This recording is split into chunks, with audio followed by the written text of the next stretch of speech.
our second quiz, left hand movement is going to be added. So I would like to give you guys a preparatory exercise so that we can ease in to the second quiz material.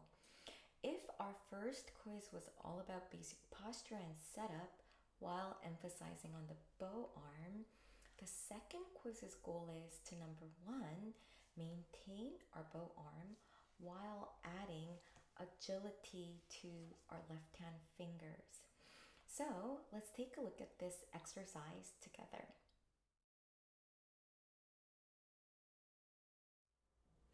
For the preparatory exercise, I would like to use the material from Suzuki's Violin School Volume 1, Number 3, Song to the Wind.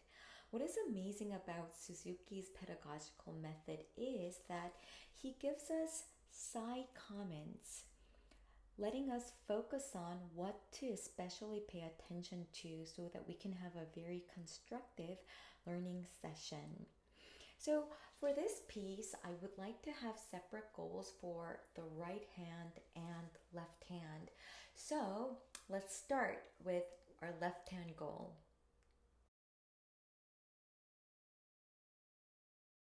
For the left hand, I would like us to have 3 goals. The first goal is frame. The second goal is efficiency. The third goal is agility. So let's talk about the first goal, and incidentally, we can take a look at Suzuki's first side comment. Okay, so the first 3 lines are the notes for the piece itself, and from the bottom half of the page, we get 2 comments from Suzuki. So let's take a look at the first comment. I would like to explain the symbols that are used here. Let's talk about this area. So we see the number 1 and a long line. So the number is talking about which finger to use on the left hand. So 1 is the first finger, 2 is the second finger, 3 would be the third finger, and 4 would be the pinky. So in this case, we are using the first finger. The line is telling us how long to hold the first finger down until. So basically, don't take off the first finger while you are playing these 4 notes. In other words, we can only lift the first finger by this note. So this is actually very helpful to achieve our first goal, which is establishing the hand frame. So basically the frame is the outer part of a picture or a painting, something that holds everything together. So in this case, it would be the distance between the first and fourth finger. But because we are not using the pinky yet, it's the distance between the first and third finger. By holding the first finger down and not lifting it, it helps us remember the distances better, hence establishing the hand frame. Now let's talk about goal 2, efficiency. Let's take a look at the top line now. We see the number 3 and 3, and then this symbol. So this symbol means put the finger together side by side. So this sign can be used when the interval is a perfect fifth.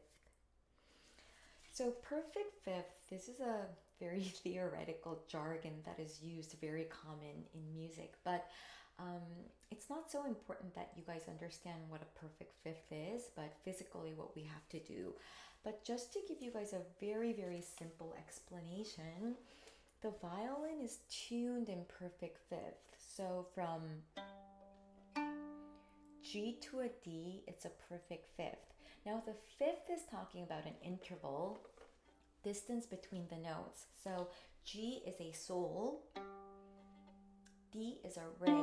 So sol, la, si, do, re. That's the fifth. The next interval, D to A. So D is a re, A is a la. So re, mi, fa, sol, la. And then A to E, la, si, do, re, mi. So the violin is tuned in perfect fifths. So, which means that if we put a finger down on both strings together on the same line of the sticker, it means it's also a perfect fifth. So we can do this with the first finger anywhere, second finger anywhere, third finger anywhere. But because the violin is tuned in fifth, it becomes really handy if we become comfortable with this movement. So in this case, because it's the third finger, you are asked to put your third finger on the A string and third finger on the E string, and then go back and forth, back and forth. So that's efficiency. The third goal is agility. So that actually gets applied from measure 7. If you guys take a look at this pattern,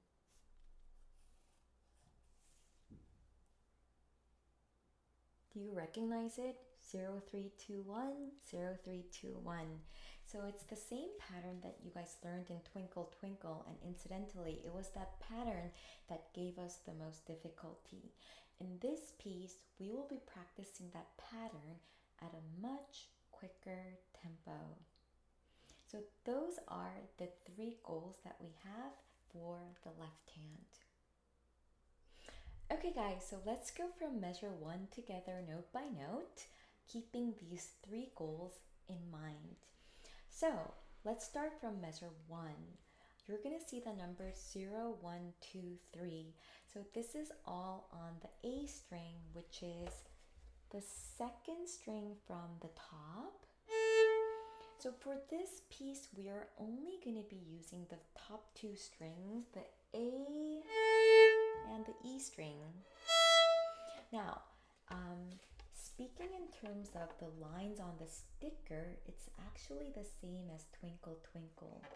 So our fingers 1, 2, 3 are going to be used, and the placement of the first finger is the second line.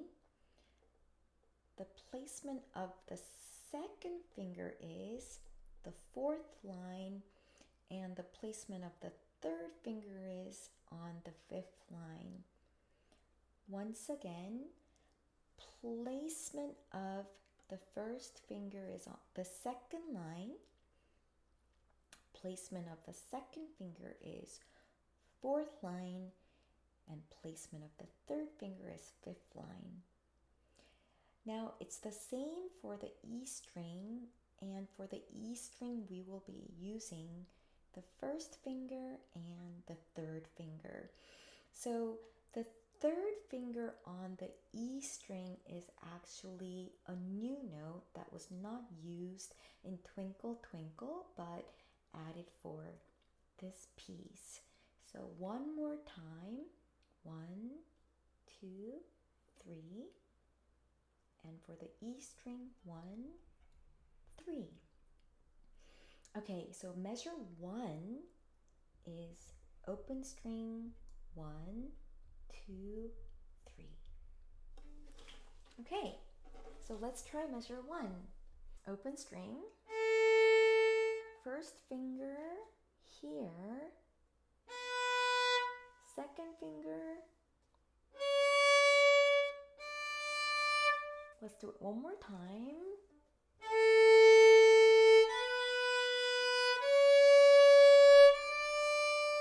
Okay, so this was measure 1. Measure 2 is really easy because it's just open E strings 4 times.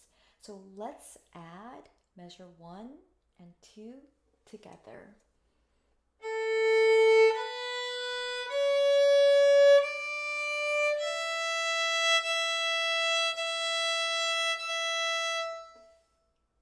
Okay, now The actual challenge is going to start from measure 3, so let's look at that together. So the first note of measure 3 is here on the E string, the second line. It should sound like that. Now, we're going to leave the first finger on and then look for the third finger position. So it's this line right here, and you are going to be placing your third finger on both strings like this. So not like this and this. We're not going to be doing this, but cover both strings at the same time. So like this without having to move your finger. Okay, so first note of measure 3. Now place the third finger. The second note is on the A string. So your finger is already on the string, so just play the A string with the bow. Next note, E string. And then we can lift the third finger. And then finally by measure 4, we can lift the first finger. And that's it. And then measure 5 and 6 is the same thing repeated. Okay, so let's practice this together slowly a couple of times so that we can get a little bit more comfortable. Okay, so first of all, guys, place your first finger on the F sharp.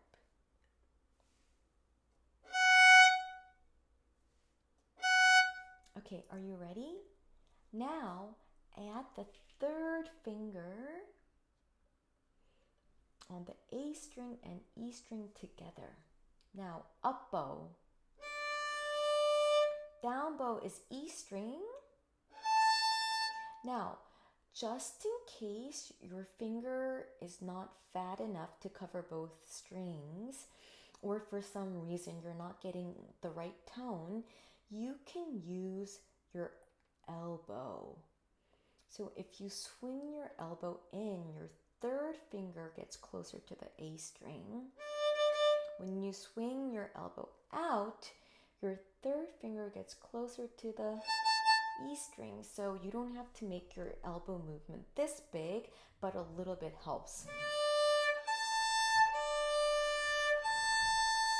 Let's just practice these two notes. Okay, re.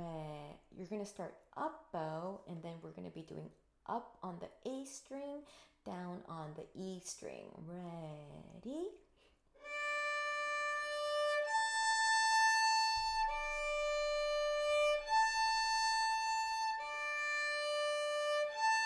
Two more times.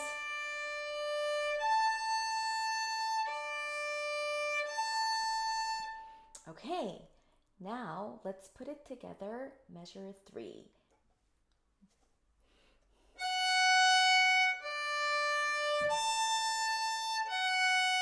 Now we're going to do this 5 times. Ready?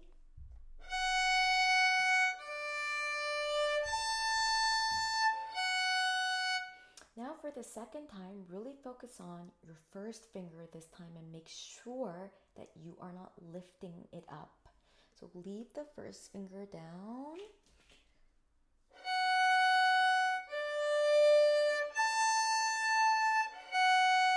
One more time.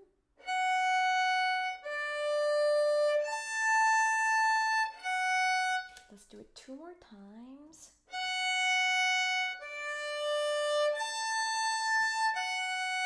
Last one.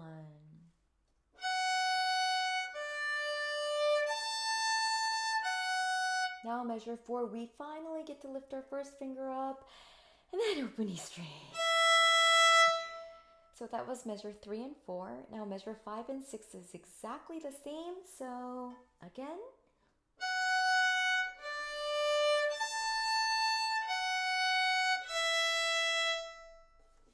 So by not lifting the first finger, we practiced reminding our fingers the frame And by placing the third finger together on both the A and E string, we practiced efficiency. So that achieves the first two goals of the left hand. Now from measure 7, we are going to be practicing agility. So it's that 0, 3, 2, 1 pattern that was so difficult for the twinkle twinkle. This time a little bit faster. So just to review what was very important for this pattern, already from air, your first finger apart, second and third finger glued together. And then your fingers should not be far away from the fingerboard, but very close, so that you can put it down right away, like this. Okay, so it's that basic idea with a couple of repetitive notes. So let's go from measure 7 together. First note is E string, open string, and then the 3, 2, 1. So have the 3, 2, 1 ready, very close to the fingerboard. Now put 3, 2, 1 together. Now 3, you have to play 4 times. 1, 2, 3, 4. Lift. Now play the second finger 4 times.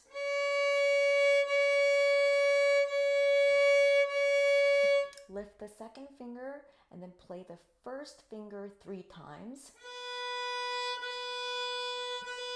And then open string. This is the first note of measure 10. Okay, shall we do it one more time? Okay, first note. Now stop and prepare 3, 2, 1. Okay, 3, 4 times.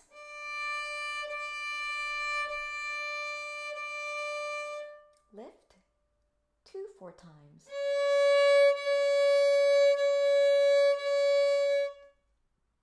One, 3 times.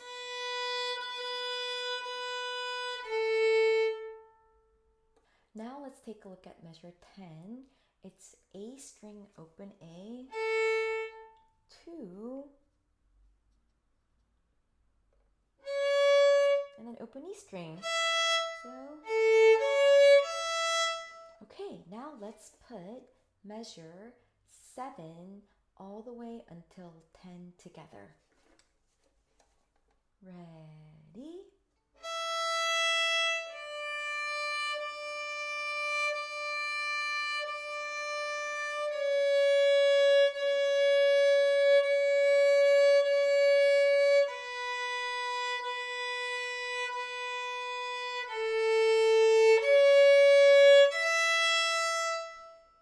And then from measure 11 until the end, it's the same pattern from measure 7 until the downbeat, the first note of measure 10. So that's already taken care of.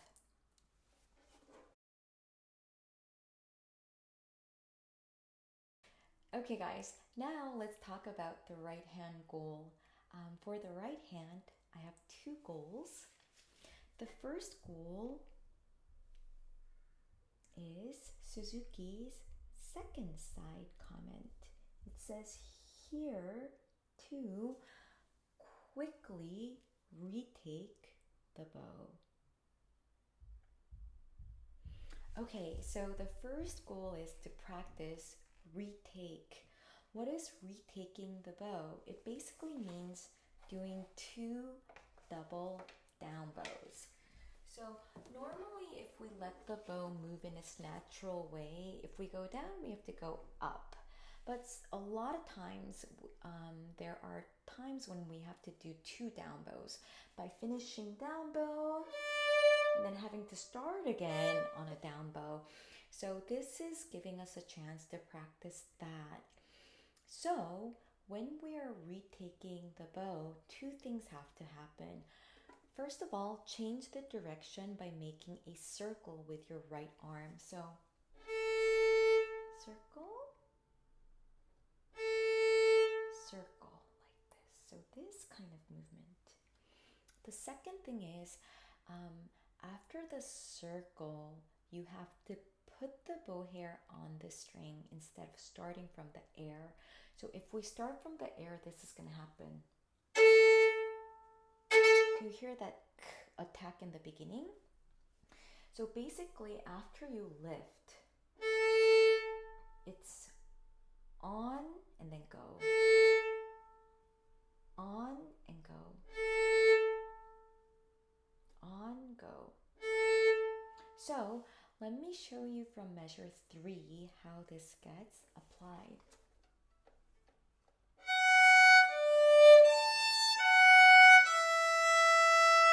Circle on.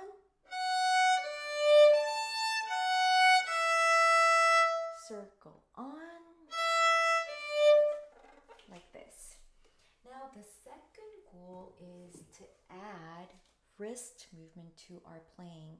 So for the Twinkle Twinkle, because we were using full bow, adding wrist movement was actually quite difficult.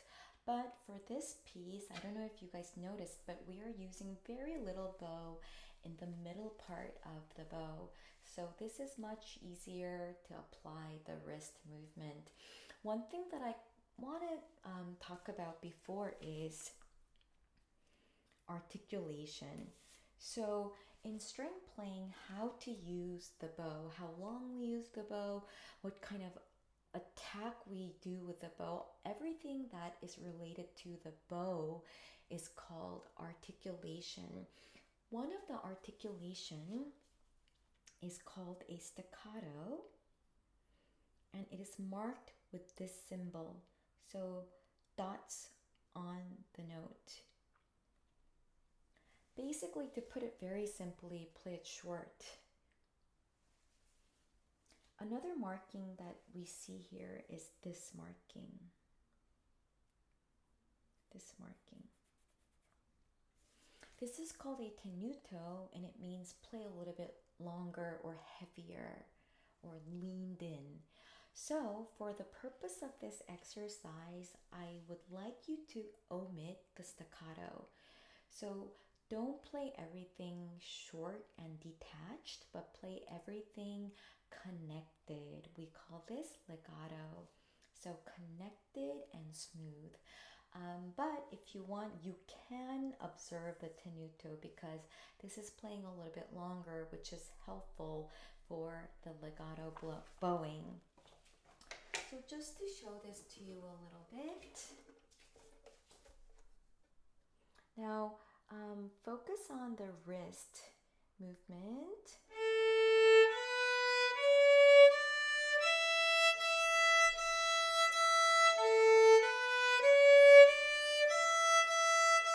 So that's basically the kind of movement that we want to use here.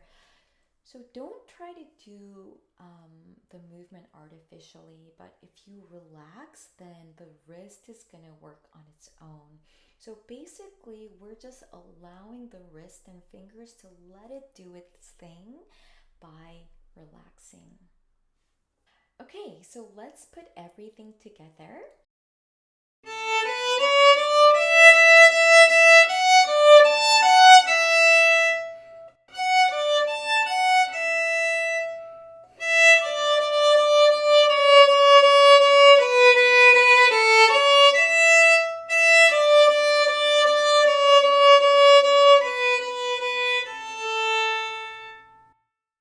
Okay, so I hope this video was helpful in you guys' practicing. See you guys in class. Bye!